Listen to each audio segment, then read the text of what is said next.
Bueno, ¿qué tal? El día de hoy teníamos el compromiso de hacer una nueva clase de hermenéutica y heurística de la educación y tuve serios problemas con la computadora para, para hacer el enlace. Yo lo que hago es citar a mis alumnos a una sesión de Zoom. Yo grabo la sesión de Zoom y entonces con una edición mínima pues la subo a mi canal, de tal manera que mis alumnos de la Universidad Autónoma de Sinaloa, de la Facultad de Educación, pues tienen la oportunidad de volver a revisarlo en algún capítulo, en algún aspecto concreto, para hacer sus reflexiones por escrito, que es el material que nos sirve de insumos para en una clase posterior leerlo juntos y afinar algunos detalles, precisar o profundizar en alguna noción que nos parezca importante. Y esta clase que queda en el canal de YouTube pues nos da la oportunidad pues de extender el debate más allá. Entonces pues esta tarea, esta reflexión aquí en este espacio pues no es un video de YouTube al uso, ¿no? Es en realidad una clase. Es mi clase de la educación, de la Facultad de Ciencias de la Educación. Por eso yo estoy aquí a 3/4 grabándome de esta manera, porque yo estoy observando a mis alumnos en la reunión de Zoom. Y entonces algunos comentarios que yo recibo en el canal van en el sentido de que pues se diserta mucho, se especula, se puede perder un poco la temática. Esto es así.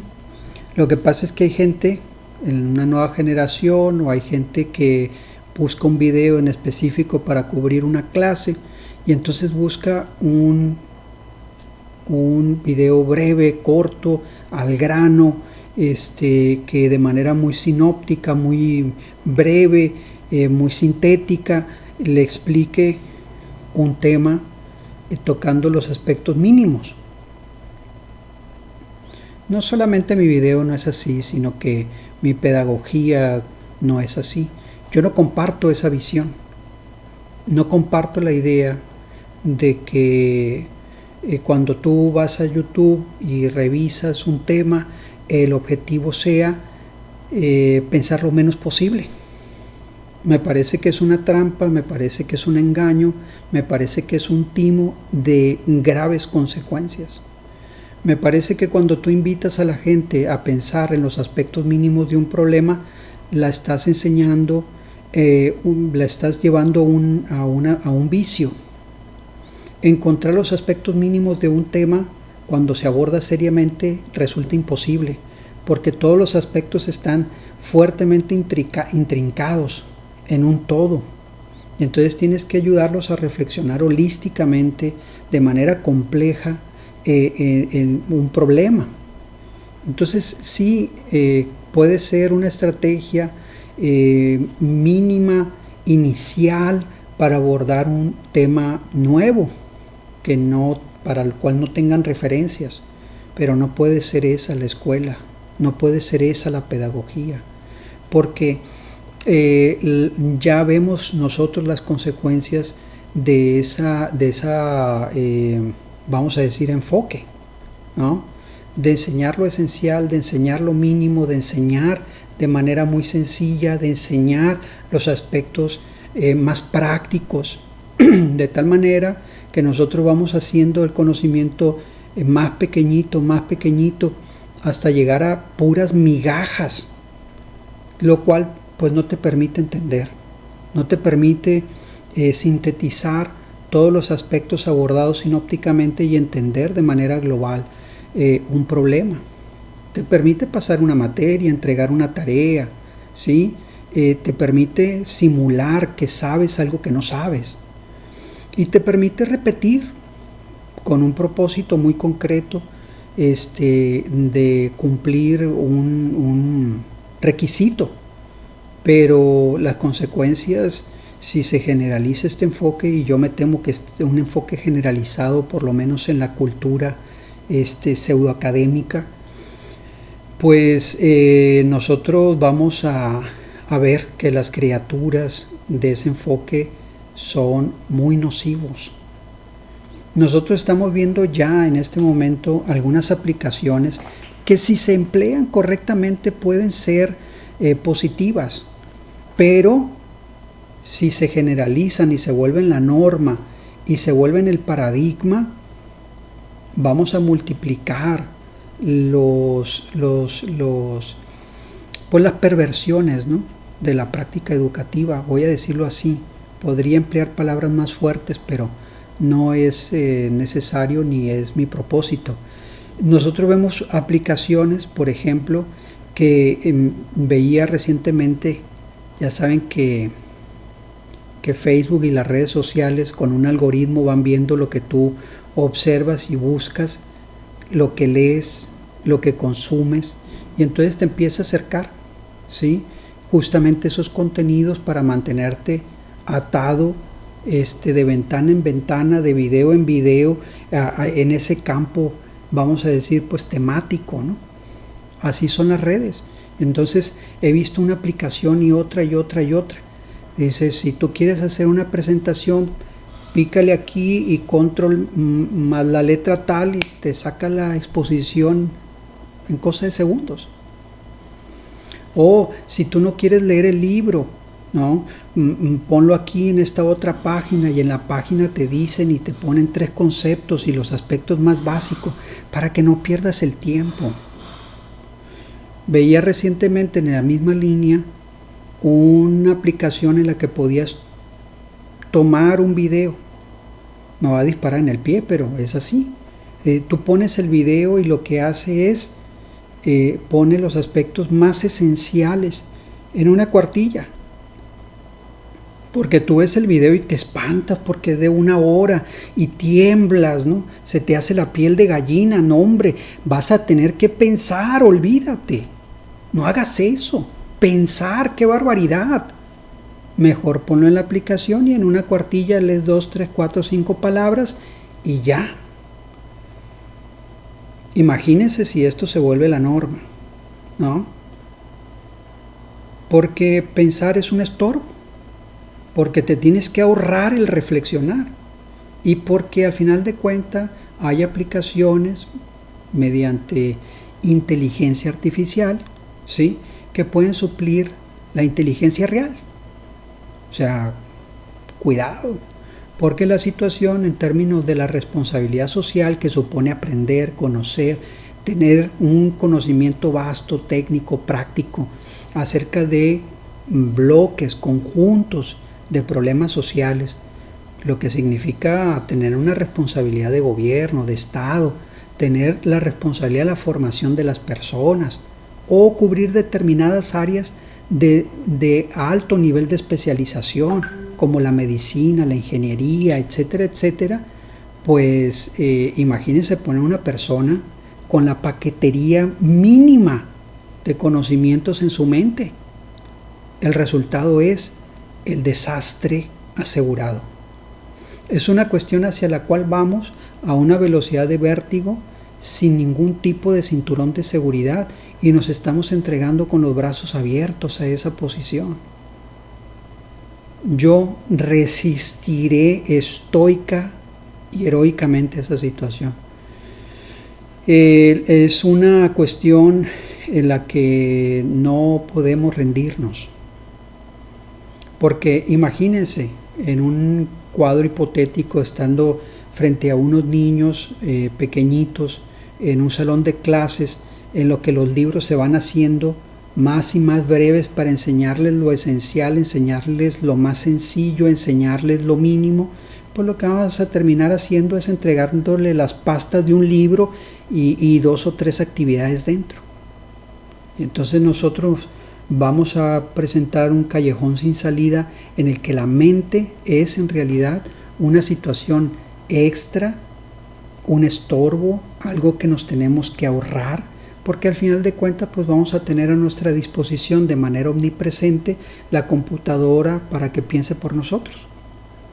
Es una situación muy delicada y yo creo que es un callejón sin salida para la civilización, en el que una sierpe se muerde la cola y termina deglutándose, tragándose a sí misma hasta quedar en la más absoluta nada. Es un absurdo, ¿sí? Esta metáfora del tiempo en el que se va tragando a sí mismo hasta volverse nada, pues imagínense y tradúzcanlo al plano de la cultura, en el que somos tan inteligentes que hemos diseñado y hemos programado a un aparato para que piense por nosotros y haga el trabajo, hasta que terminemos por no saber ni siquiera cómo llegamos a diseñar aquella máquina y simple y llanamente terminemos en silencio, con la mente vacía, sin la capacidad de crear absolutamente nada. Es una cuestión delicada que quería reflexionar con ustedes para empezar esta clase, que es la clase de hermenéutica y heurística de la educación, que es una ciencia, es una disciplina que nos va a dar la pauta para crear los andamiajes o las oportunidades para observarnos a nosotros mismos en la práctica educativa, con un nivel de comprensión emparentado con la metacognición. O sea, es una observación de segundo grado que nos permite, en el momento de preparar nuestras clases y en el momento de estar llevando a cabo nuestras clases y en el momento de hacer las evaluaciones de nuestra clase, evaluarnos, observarnos y poder modificar nuestra propia tarea. Es una cuestión muy interesante que incluso en la Facultad de Educación en su momento generó un debate interesante, porque la propuesta era eliminar la materia, era quitarla del currículo, porque teníamos que crear pues una reforma, teníamos que llevar adelante cambios importantes para establecer nuevos perfiles de egreso para los maestros, más enfocado al salón de clases, más enfocado a una visión práctica. Ojo, que es parte de las trampas de las que les digo, ¿no? Como si nosotros hiciéramos maestros más prácticos y entonces hiciéramos maestros mejores. ¿Mejores para qué? ¿No? Entonces, pero es parte de esta panoplia de propuestas, de que si somos lo mínimo, lo menos complejo, lo más esencial, vamos a ser más prácticos y voilà, no vamos a saber nada. Es una situación pues en la que yo discutí, debatí, planteé la propuesta de que esto era un error, porque en la hermenéutica abocada a la interpretación de textos tiene una metáfora muy interesante para levantarle y quitarle el velo a la realidad.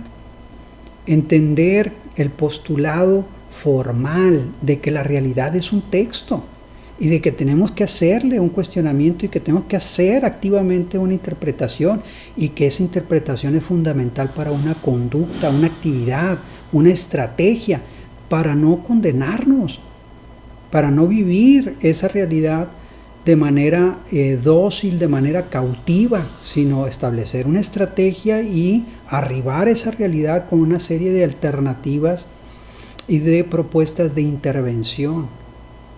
Es una cuestión fundamental que eleva al estatus intelectual al profesor, porque está atento, observando cómo se deriva en el plano práctico los postulados teóricos de la pedagogía. Es un arco muy interesante, pero que si el maestro no conoce la complejidad del proceso de enseñanza-aprendizaje desde el punto de vista psicológico y cultural, desde el punto de vista pedagógico, pero también histórico, si no conoce una visión crítica del currículum y el papel que cubre en todo este planteamiento, pues entonces nosotros le quitamos el carácter revolucionario, el carácter activo, el carácter en el que la educación se vuelve un transformador de la cultura. No solamente de manera práctica, como cuando metes cubos en esta esfera, ¿no? Y metes el triángulo en el triángulo, el cuadrado, el cubo en el cubo, y ya se soluciona el problema. Es una actividad lineal de llevar el punto A al punto B y listo, pero no transformas las condiciones del juego, no transformas las condiciones de la realidad, no te vuelves una persona que promueva otras realidades y otros mundos, que es un planteamiento muy interesante que nosotros encontramos en el libro de Jerome Bruner o de Jerome Bruner, este psicólogo de la psicología sociocultural estadounidense, un hombre muy prolijo, un hombre muy interesante, un hombre con una formación muy tendiente a la visión sociocultural de Vygotsky, pues plantea en su libro Realidad Mental y Mundos Posibles. O sea, no es solamente estar de manera dócil, de manera cautiva en una realidad frente a la cual no puedes actuar ni transformar nada. Entonces ves la educación como contenido, como transmisión y la evaluación como un asunto protocolario de asignación de una escala de calificaciones. ¿Qué promoviste? ¿Qué transformaste? ¿Qué criterio formaste? ¿Qué enlaces neuronales y pautas y espacios de la imaginación que no estaban allí? ¿Qué enfoque cambiaste? ¿Cómo problematizaste la forma de entender de la realidad? Pues una visión muy pobre. Necesitamos inyectarle una visión más dinámica de problematizar, cuestionar y filosofar en torno al sujeto y la realidad.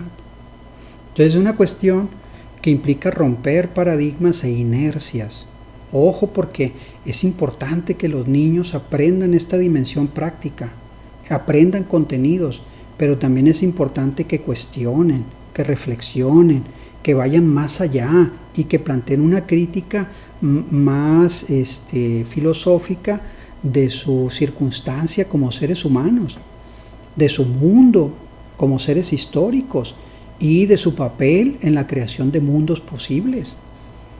Entonces esta visión es imposible si estamos formando personas incultas,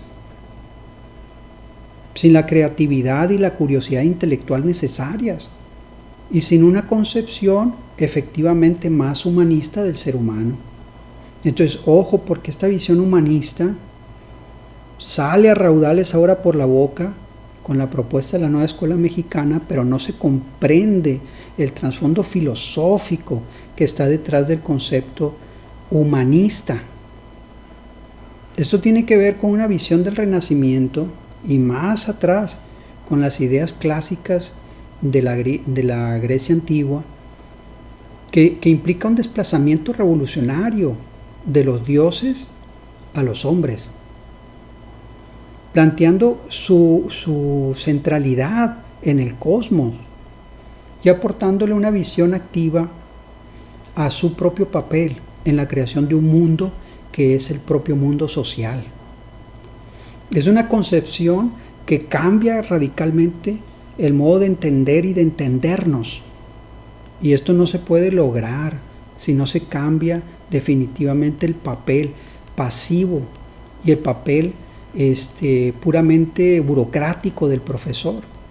Aunque hay que cumplir el papel de abarcar contenidos, de alcanzar las instancias de evaluación y encontrar, por supuesto, los modos de cubrir el currículum en un concepto pues más básico. Es importante hacer la precisión, profundizar un poco en esta cuestión del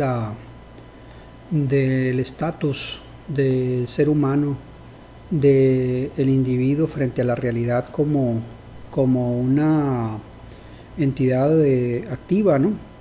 Un elemento activo que es fundamental para la direccionalidad de los acontecimientos. Es una cuestión que no tiene nada de de místico o alguna cosa cabalística, ¿no? Es una cuestión aparentemente incluso hasta obvia, porque cuando tú vas enhebrando los acontecimientos y ves cómo los hombres y mujeres van imprimiendo, van impulsando sus energías en la consecución de metas y disponen, ¿no?, estratégicamente de sus energías y sus posibilidades, pues esas metas se realizan. En cambio, si te quedas pasivamente esperando la intervención de algún Dios distante e indolente, pues estás a la deriva, ¿no?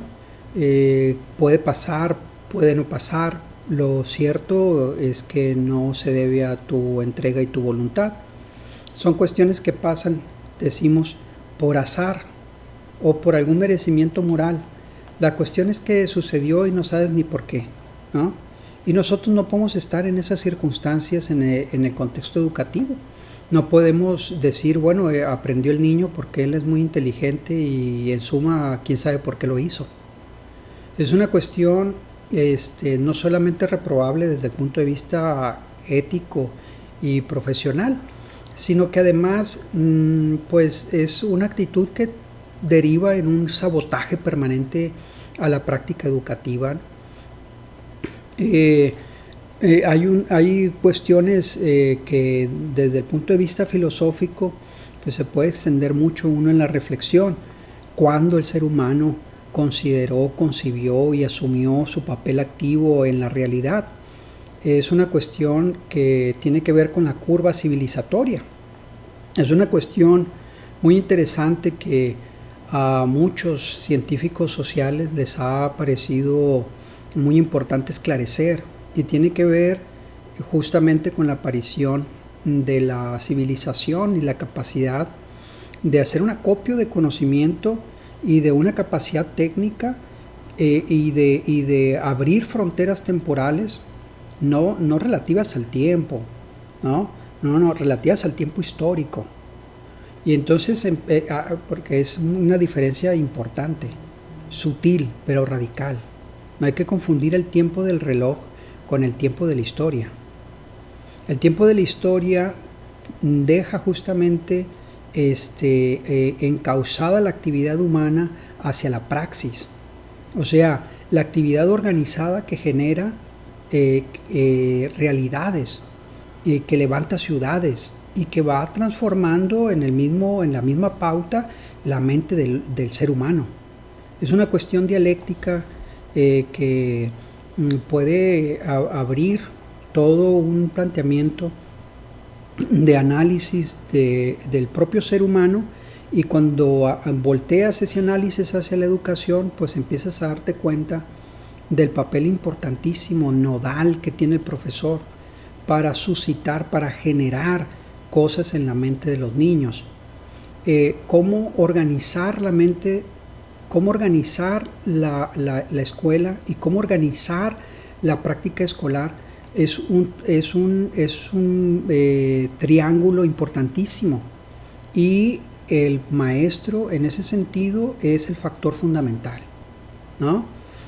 Nosotros podemos ver cotidianamente cómo una actividad suscita determinadas formas de usar, de emplear la mente de los niños, y cómo ir orientando y enriqueciendo y haciendo más compleja la actividad va detonando ciertos campos y ciertas perspectivas novedosas, sui generis, en la mente del niño.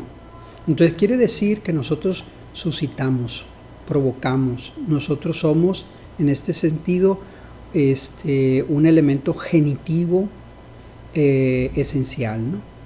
Nosotros somos protagonistas en el desarrollo intelectual de los niños, y es una cuestión que no puede dejarse de lado, soslayarse, y es una cuestión que nos abre la puerta auténticamente para el problema de la hermenéutica y la heurística educativa. ¿En qué sentido podemos abordar este concepto de heurística. También está fuertemente emparentado al papel activo que tiene el sujeto frente a la realidad. Ojo, porque por mucho tiempo el ser humano concibió su papel en la realidad como un personaje secundario que estaba en uno de los extremos de una cuerda que era la propia voluntad de los dioses, ¿sí? Nosotros teníamos un destino preestablecido y todos los acontecimientos nos llevaban indefectiblemente, irrevocablemente a ese fin. Es una cuestión teleológica, es una cuestión de la cual nosotros no podemos liberarnos.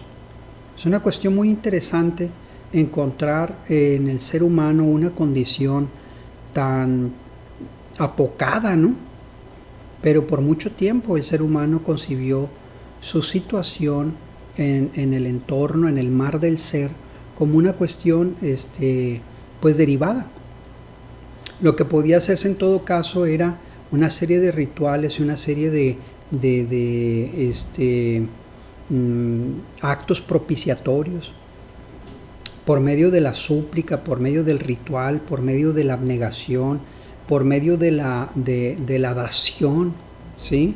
Pues en ti encomiendo mi alma, y entonces con mucho tesón y con mucha abnegación, pues afrontar la realidad con toda la penuria y toda la debilidad, pues paradójica y dialécticamente se encontraba una dureza de carácter ante la adversidad.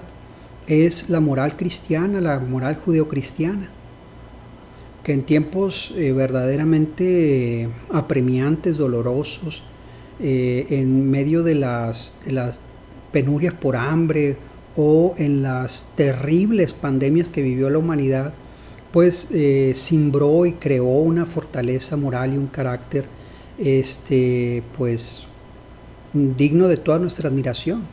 Pero la cuestión es que la ciencia, la capacidad técnica y la creación de una racionalidad científica pues nos puso en una circunstancia completamente diferente. Esta revolución, esta forma nueva de pensar al hombre, pues fue posible cuando el pensamiento científico apareció en la escena. Es interesante ver cómo el pensamiento científico surgió en un contexto completamente adverso, ¿no? Como un Galileo Galilei planteó interrogantes y planteó un modelo del mundo que era tan radical que lo llevó a enfrentarse, ¿no?, a los paradigmas de la Iglesia Católica, Apostólica y Romana con penosos resultados. Entonces, sin embargo, los pensadores de esta época se resistieron, se enfrentaron, asumieron el reto de transformar la realidad. ¿Por qué? Bueno, porque concibieron la necesidad de poner al hombre en el lugar que le toca, que le corresponde en el universo. Nosotros con nuestros propios medios podemos descubrir la verdad. Podemos, por medio del método científico, correr el velo de la realidad y ver sus causas.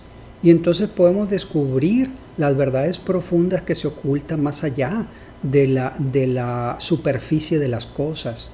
Nosotros podemos descubrir el entramado, casi como el interior de una máquina.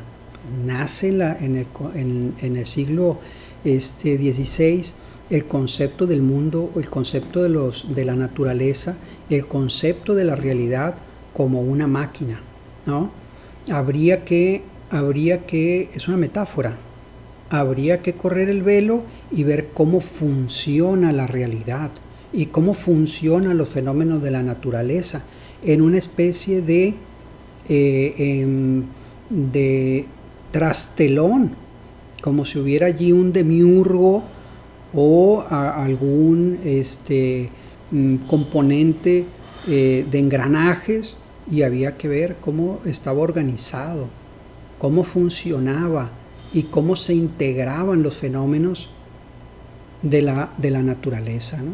Que fueron metáforas que animaron a los primeros científicos, a los grandes intelectuales, a los hombres de ciencia, pues a romper, a hacer llegar, a entrar en crisis el paradigma que dominó por siglos y siglos en la Edad Media, ¿no? No quiere decir que la Edad Media estuviera excluida de grandes pensadores, filósofos y también personas que animaron el pensamiento científico, ¿no? Giordano Bruno, y hay muchos hombres que aportaron su granito de arena para ir construyendo los cimientos de una nueva forma de pensar y de entender al ser humano en la realidad.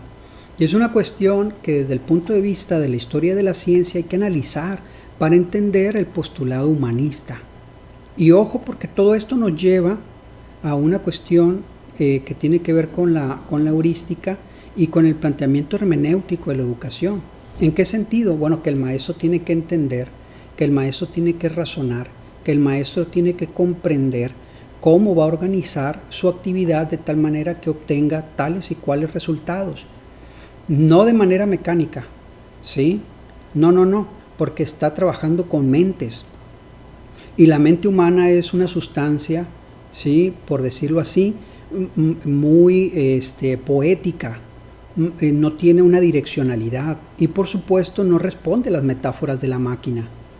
Pero sin embargo nosotros con una concepción, con una visión psicológica y con una visión pedagógica, sí estar haciendo una crítica, sí estar haciendo un análisis profundo y serio acerca de cómo determinadas actividades, cómo determinados contenidos y cómo determinadas dinámicas del aula va generando formas de pensar, formas de enfocar y formas de interactuar que hacen que el niño se encuentre en niveles de complejidad y de desarrollo más altos, ¿sí? Pues bien, el maestro tiene que ser un protagonista de estos cambios y suscitarlos, ¿no? Ahora, más allá del aula, el ser humano es, por supuesto, un sujeto activo. Nuestra mente se superespecializa en descubrir qué es eso, qué debo entender por esto. Es un hermeneuta nato, por decirlo de alguna manera. Nuestro cerebro, incluso los ojos, estos órganos abiertos para percibir y aprender la realidad, están súper especializados no en captar la totalidad de la realidad, sino en captar aspectos que le permiten al cerebro integrar de forma coherente una imagen del mundo. Son sumamente selectivos, son sumamente hábiles para tomar registro de algunos indicios de la realidad y entonces la reduce a una pauta cultural. ¿Qué es eso? ¿Qué puedo esperar de esa persona? ¿Quién es él? Y a descifrar contextos, en el sentido de que el ser humano en determinados contextos cubre ciertos papeles. ¿Dónde estoy? ¿Qué hago aquí? ¿Cuál es la meta? ¿Quién es esa persona? ¿Cuáles son las funciones de aquella? Y entonces organizas, estructuras y reduces el caos y la incertidumbre en cualquier contexto. Lo que pasa es que lo hacemos rapidísimo. No vamos levantando encuestas por la calle. ¿Quién eres? ¿A qué te dedicas? ¿Puedo confiar en ti? Pero sin embargo, el cerebro siempre está tratando de descifrar en un diálogo interno muy breve y muy veloz qué es eso que está frente a él. Por supuesto, siempre están implícitas la pregunta de quién soy, ¿no? Lo que pasa es que nosotros vamos abreviando, sintetizando y guardando en capas profundas de la mente ese tipo de preguntas. Por supuesto, los entornos familiares ya son visitados y revisitados y solemos nosotros darlos por descontado. De tal manera que las organizaciones de la realidad, en la medida en que están ya muy pautadas y muy revisitadas por nosotros, casi hasta desaparecen de nuestra percepción. Es un mundo estable, regulado, muy duro por su consistencia cotidiana, y entonces ya no cuestionamos, ya no le preguntamos, y entonces nosotros podemos estar sufriendo lo mismo en el caso del aula. Llegamos a tal nivel de automatismo y tal nivel de ritualismo, de tal manera que ya no nos preguntamos, y entonces caemos en inercias que generan una serie de vicios y que van esterilizando las posibilidades de gestar cosas interesantes, más reflexivas, más críticas en nuestros alumnos, ¿no? Bien, esta forma de entender la realidad, de irlas pautando, irlas reduciendo y irlas esquematizando de tal manera que signifiquen algo, sobre todo ante eventos desconocidos, en espacios no familiares, frente a personas desconocidas, pues nosotros hacemos una operación mental que nos lleva a descifrar, a entender, a reconocer. Hay un libro muy interesante en ese sentido que tengo que recomendárselos, así de pasadita, de este gran intelectual, hermeneuta, Paul Ricoeur, Caminos del Reconocimiento, que hace un análisis genético, ¿no? La forma como ha ido apareciendo insistentemente, de forma cambiante, pero creando una pauta semántica, ¿no? que genera pues ciertas tradiciones, ¿no? En torno a la filosofía y la ciencia, el concepto de reconocer, aprender, entender. Es una epistemología y es también una ontología, y es una cuestión allí muy interesante.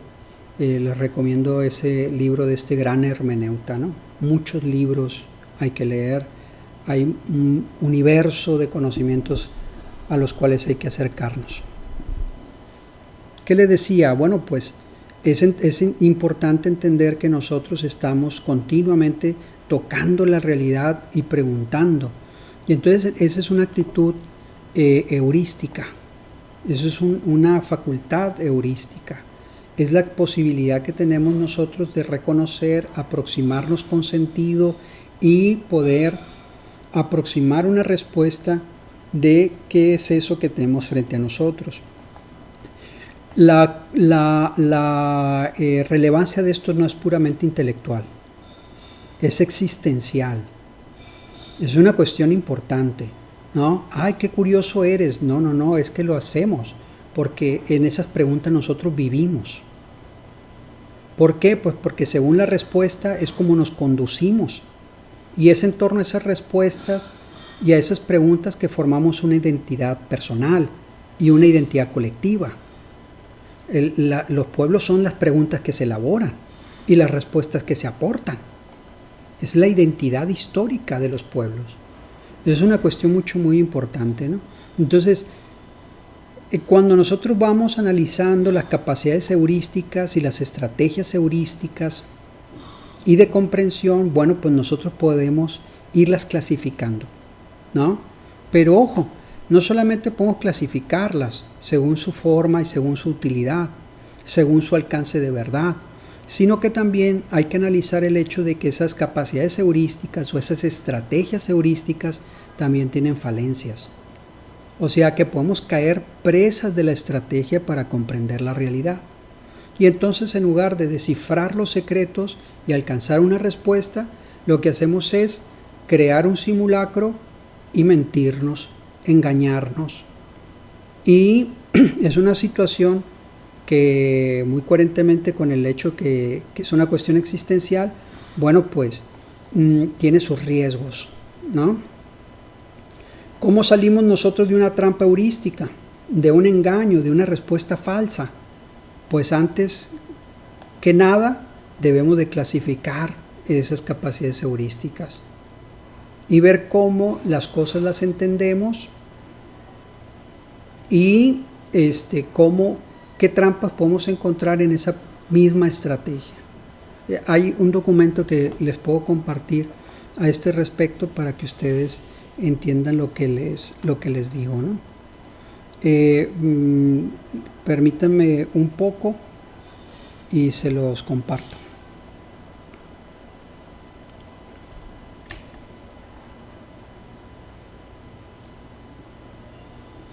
En este documento de Psychology Today encontramos una clasificación rápida, práctica, acerca de la heurística y de las formas que asume la heurística. Me daría la libertad de leerles algunos párrafos, leer el documento aquí con ustedes para que entiendan a qué me refiero con esta situación, ¿no? Dice heurística. La heurística es un atajo mental que permite a un individuo tomar una decisión, juzgar o resolver un problema rápidamente y con un mínimo de esfuerzo mental. Si bien las heurísticas pueden reducir la carga de la toma de decisiones y liberar recursos cognitivos limitados, también pueden ser costosas cuando llevan a las personas a perder información crítica o actuar sobre sesgos injustos. Es justamente lo que les comentaba hace unos segundos. O sea, este sentido práctico, este sentido de eficientar la información, tomar indicios y hacerte de una idea acerca de lo que son las cosas que están frente a ti. En suma, lo que es la heurística, pues también tiene sus riesgos, ¿no?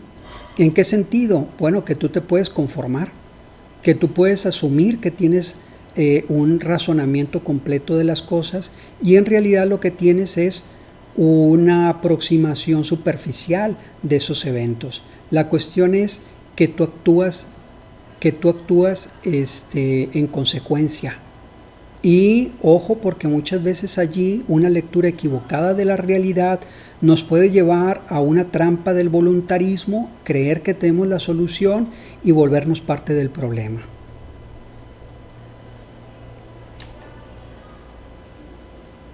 ¿Qué es una heurística? A medida que los humanos se mueven en el mundo, deben procesar grandes cantidades de información y tomar muchas decisiones con cantidades limitadas de tiempo y de información. Cuando falta información o es necesaria una decisión inmediata o compleja, las heurísticas actúan como reglas generales que guían el comportamiento por el camino más eficiente. Las heurísticas no son exclusivas de los humanos. Los animales usan heurísticas que, aunque son menos complejas, también sirven para simplificar la toma de decisiones y reducir la carga cognitiva. Asumamos que el planteamiento es cierto, pero tendríamos que asumir también de que las capacidades heurísticas del mundo animal son infinitamente menos complejas que las del ser humano, porque las nuestras acompañan una carga cultural, histórica y de conocimiento que refiere además la participación de personas competentes en un área, en una ciencia, y que por supuesto tienen un alcance mayor porque impactan socialmente, ¿no? No son decisiones simple y llanamente para salvar la vida y correr y trepar un árbol al interpretar una circunstancia peligrosa. Las actividades humanas, las decisiones humanas y el entorno humano es un entorno estructurado, dinámico y de una complejidad histórica mayor, ¿no? Es una magnitud superior. La heurística nos hace más exitosos. En general, sí. Navegar por la vida cotidiana requiere que todos tomen innumerables pequeñas decisiones dentro de un plazo limitado. La heurística puede ayudar a las personas a ahorrar tiempo y energía mental, liberando recursos cognitivos para esfuerzos de planificación y resolución de problemas más complejos. ¿Por qué usamos la heurística?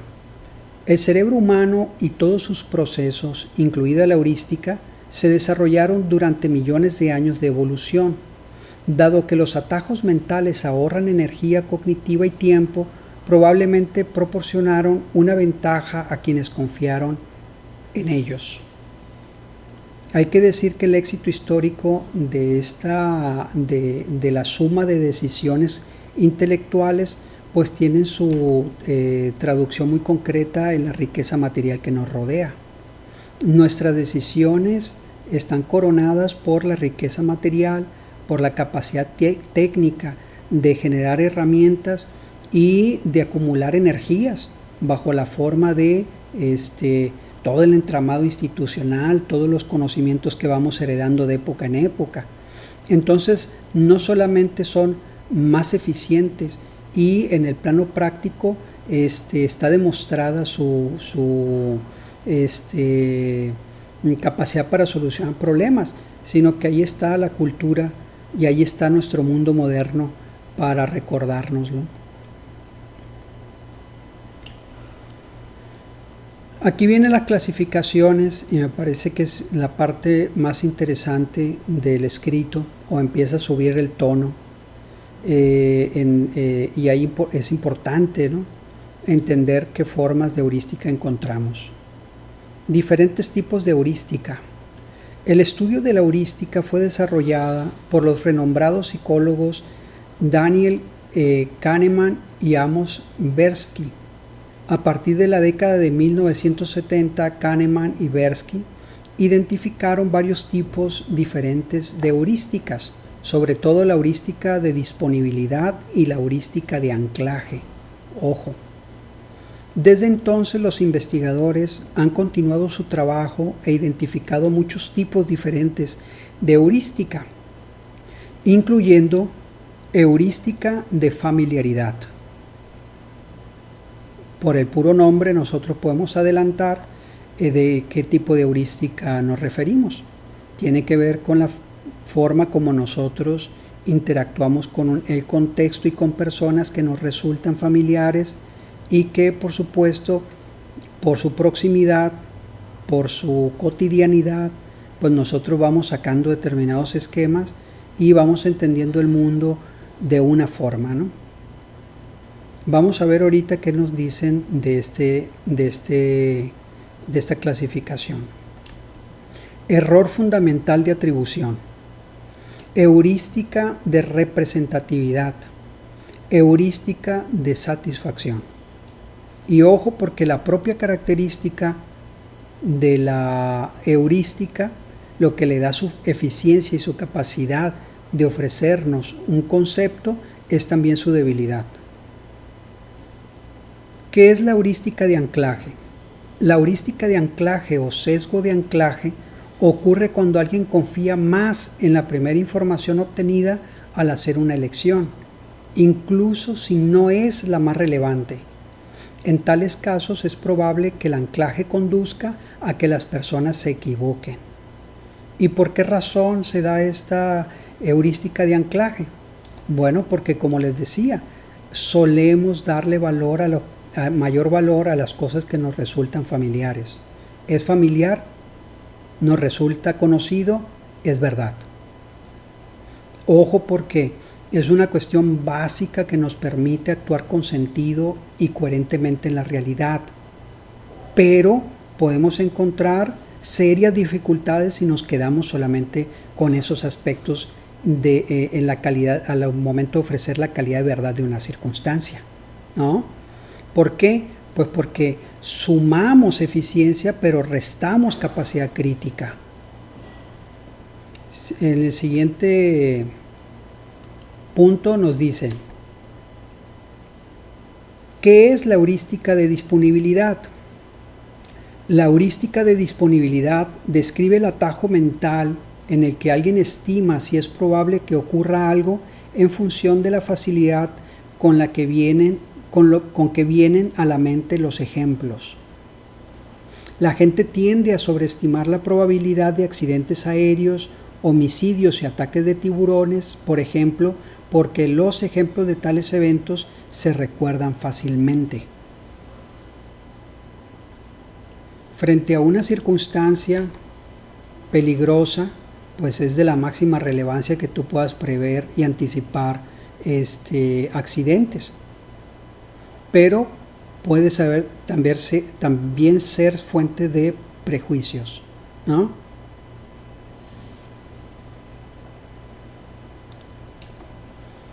¿Qué es la heurística de representatividad?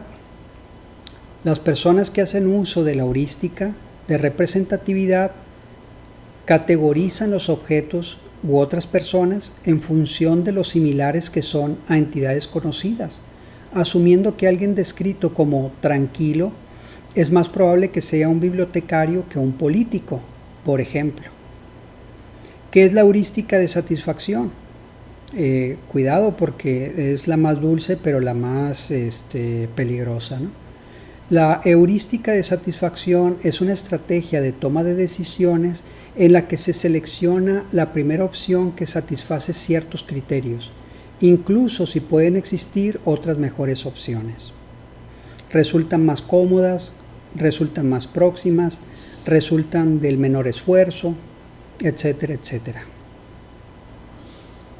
En este apartado nos dicen, bueno, hay que ver que las heurísticas pues tienen un rango, un alcance de verdad y tienen en su interior la cualidad de la eficiencia, pero también incuban sus propias falencias. Las heurísticas, aunque son útiles, son imperfectas. Si se confía demasiado en ellas, pueden dar lugar a juicios incorrectos o sesgos cognitivos. Aquí es interesante que se destaque esta noción de sesgo cognitivo y lo investiguemos en casa.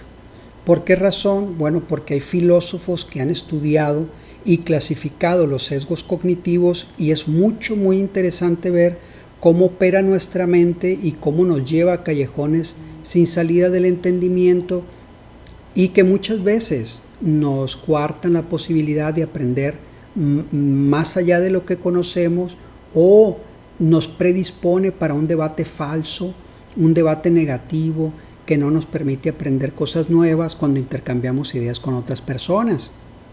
Entonces, los sesgos cognitivos, hay que anotarlo y hacer una pequeña investigación sobre esto para saber más al respecto, ¿no? Algunas son más propensas a guiar mal a las personas que otras. Asumir, por ejemplo, que los secuestros de niños son comunes porque se informa con frecuencia de ellos en las noticias y cunde la alarma, ¿no? Un ejemplo de heurística de la disponibilidad puede desencadenar miedo innecesario o prácticas de crianza sobreprotectoras. Comprender las heurísticas comúnmente inútiles e identificar situaciones en las que podrían afectar el comportamiento puede ayudar a las personas a evitar tales trampas mentales y un comportamiento que no tiene cabida, no tiene su fundamento en la realidad, ¿no? ¿Cuál es el error de atribución fundamental?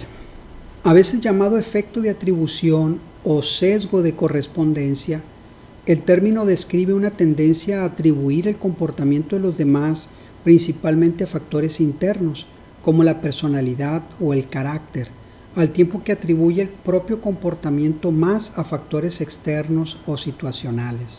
Prejuicios y más prejuicios.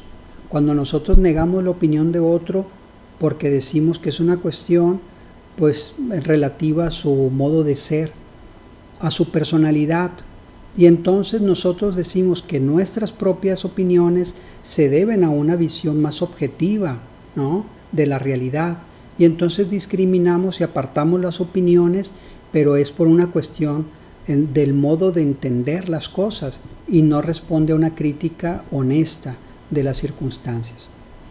¿Cuál es un ejemplo del error fundamental de atribución? Si una persona pisa el pie de otra en un ascensor lleno de gente, la víctima puede atribuirlo al descuido. Si por otro lado ellos mismos pisan el pie de otro, es más probable que atribuyan el error a haber sido empujado por otra persona, ¿sí? Y así nos vamos salvando y nos vamos disculpando nosotros mismos, pero somos severos al momento de juzgar la conducta de otras personas. ¿Cómo puedo tomar mejores decisiones? Bueno, pues antes que nada conocer esta clasificación, observarnos a nosotros mismos y entender o entendernos a la luz de una comprensión más amplia de cómo la mente, incluida la nuestra, cómo tiende a organizar y dar sentido a la realidad. Muchas veces ofreciéndonos un espejo o una imagen irreal de la realidad y de nosotros mismos en ella. Bien, escucha tu instinto, ¿no? Bueno, nosotros no tenemos instinto, pero entiéndase, o sea, hay que ponernos en guardia. Pero no confíes en las advertencias inmediatas que te ofrece tu mente, como si fueran reales, como si fueran definitivas o como si fueran la única realidad posible. Piensa metódicamente en los principales problemas, haciendo una lista de pros y contras, por ejemplo, o consultando con personas de tu confianza. Yo pienso que esa es una buena recomendación, siempre estar en diálogo, siempre estar observando las recomendaciones de otras personas en un diálogo abierto, sobre todo cuando se refiere a una práctica común en un cuerpo colegiado, ver cómo otros compañeros se enfrentan en circunstancias parecidas y cuáles son sus estrategias y cómo las entienden. En ese sentido, el debate abierto y honesto entre los profesores es muy importante, porque va generando una experiencia y una comprensión común a problemas comunes.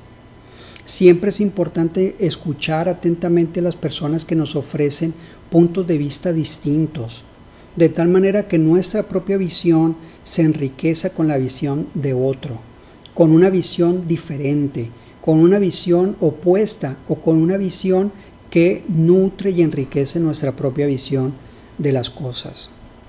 Bien, haz tiempo extra para pensar en tareas donde las decisiones instantáneas podrían causar problemas significativos, como tomar un vuelo importante, ¿sí?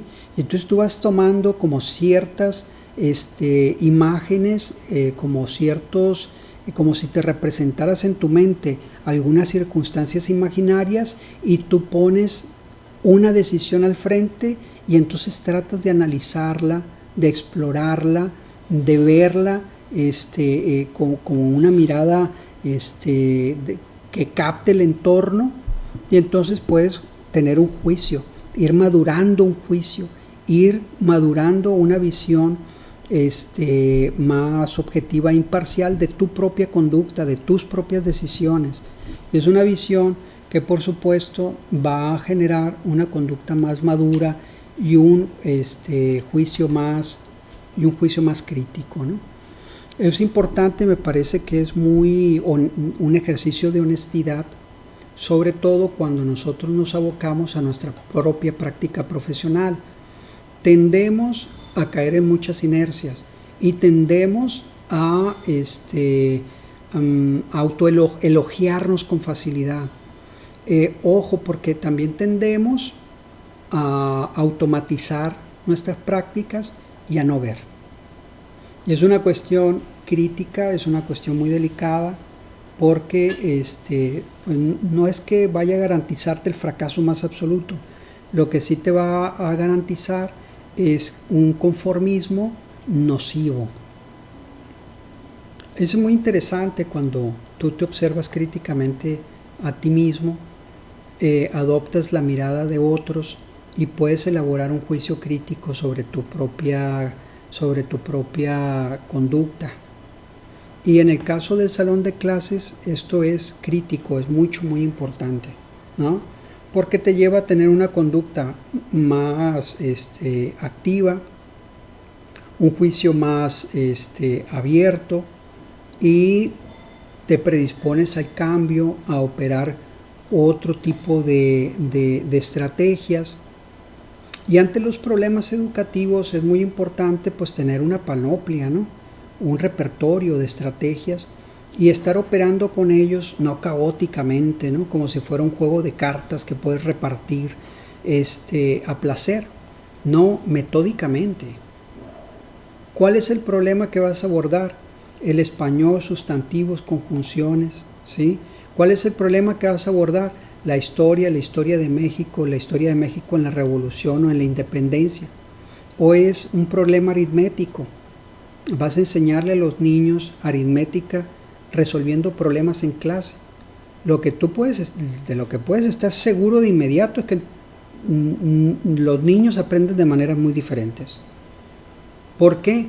Pues es una cuestión que sigue siendo un misterio. Es una cuestión que tiene que ver con todas las circunstancias que conforman la personalidad de cada sujeto. Son sus antecedentes de vida, el contexto familiar, son sus expectativas, son visiones de sí mismo, el autoconcepto, son capacidades intelectuales genéticamente preestablecidas, o es la respuesta que obtiene porque el maestro tiene un comportamiento, tiene un aspecto, tiene un tono de voz, tiene una forma de ser, tiene una forma de explicar.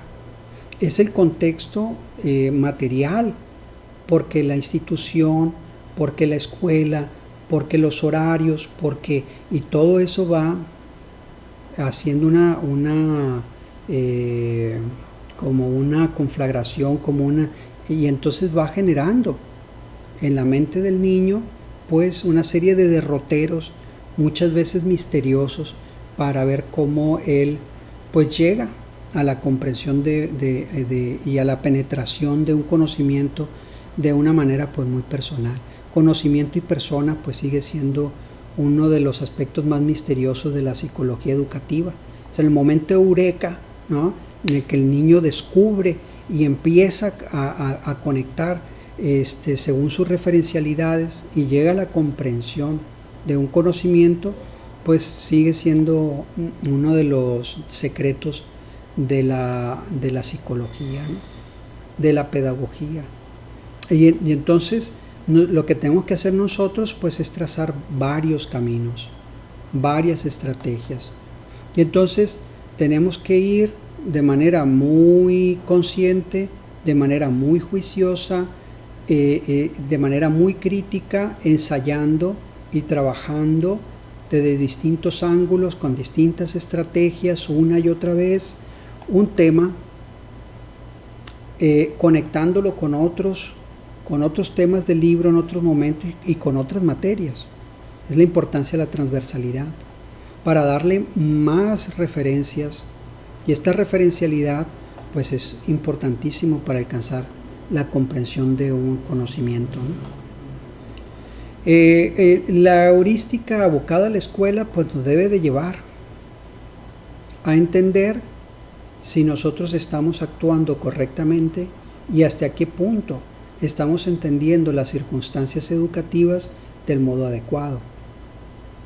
Si nosotros vamos entendiendo la clasificación de la heurística, del modo de entender el ser humano en una realidad concreta o un conocimiento cualquiera, pues nosotros estamos con una capacidad y con una voluntad más dispuesta, más abastecida para ver los alcances de verdad de la heurística y ver si estamos interpretando bien los hechos.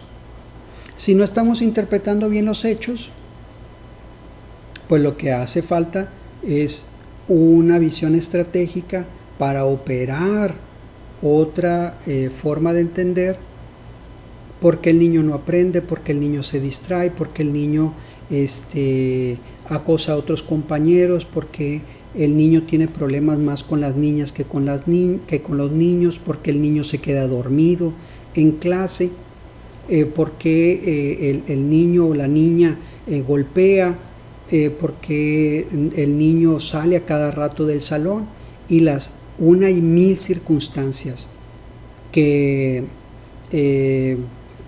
pues forman el día a día de los profesores.